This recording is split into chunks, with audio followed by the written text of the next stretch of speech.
fiz uma primeira mudança. Aquilo que era uma apostila em linhas, né, que estavam linhas sendo apresentadas, eu transportei aquilo para um primeiro projeto, né? Eu comecei a desenhar as camadas assim. Isso já fez uma grande mudança. Hoje, quando você vê algumas pessoas usando ou falando sobre as camadas, são poucas as que falam, né? Muitas delas utilizam esse diagrama. Esse diagrama eu inventei e ele já deu uma primeira visualização mais plástica para as camadas, tá? Então é o seguinte, olha, o sujeito ele pode ter uma motivação, a primeira motivação, né, que todos têm, é a motivação de ser, de existir, tá? A segunda motivação é a motivação de existir de modo concreto. Então você existe segundo o seu sangue, hereditário, tá? Você é filho de alguém e não de outrem. Você é filho do seu pai e da sua mãe, né? Beleza? Então, quando o Ítalo existe, ele existe diferente da Maria, diferente da Joana. Porque nós temos origem de sangue diferente. Eu venho do meu pai e da minha mãe. E a Maria vem da mãe e do pai dela. Isso traz implicações clínicas e práticas muito sérias, que depois eu desenvolvo, né, isso maximamente. Só estou te dando o primeiro panorama geral, ok?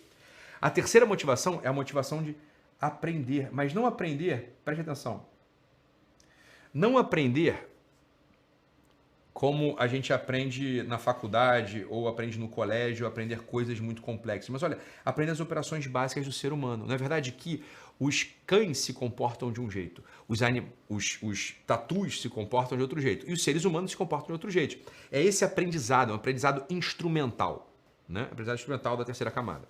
A quarta, a gente tem afetos e a gente tem que aprender a sentir como ser humano.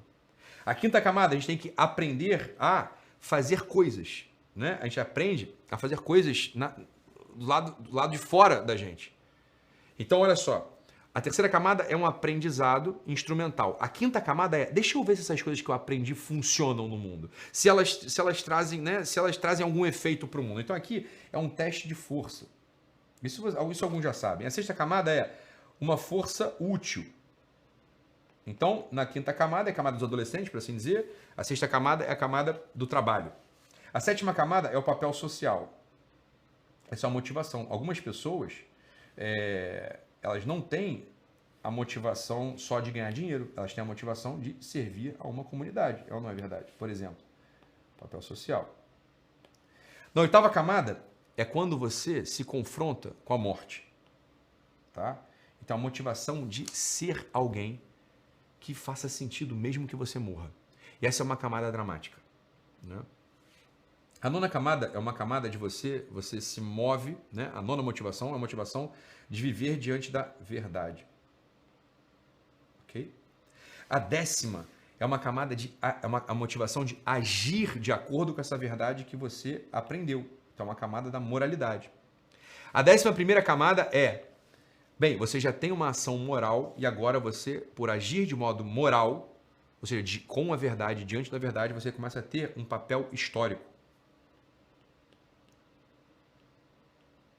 Você é alguém que deixa a marca, por assim dizer. E a 12ª camada é a camada na qual você vive diante da transcendência. Tá? Mas olha só, tudo isso aqui, até então, para mim, ainda é, bem, de algum modo, febre. Beleza, eu entendi os graus da motivação humana, né? Eu não expliquei para vocês, né? Eu só dei os nomes, por assim dizer. Isso está tudo muito bem explicado lá na formação, tá? Eu dei os nomes para vocês. Mas olha, aqui tá os graus da motivação.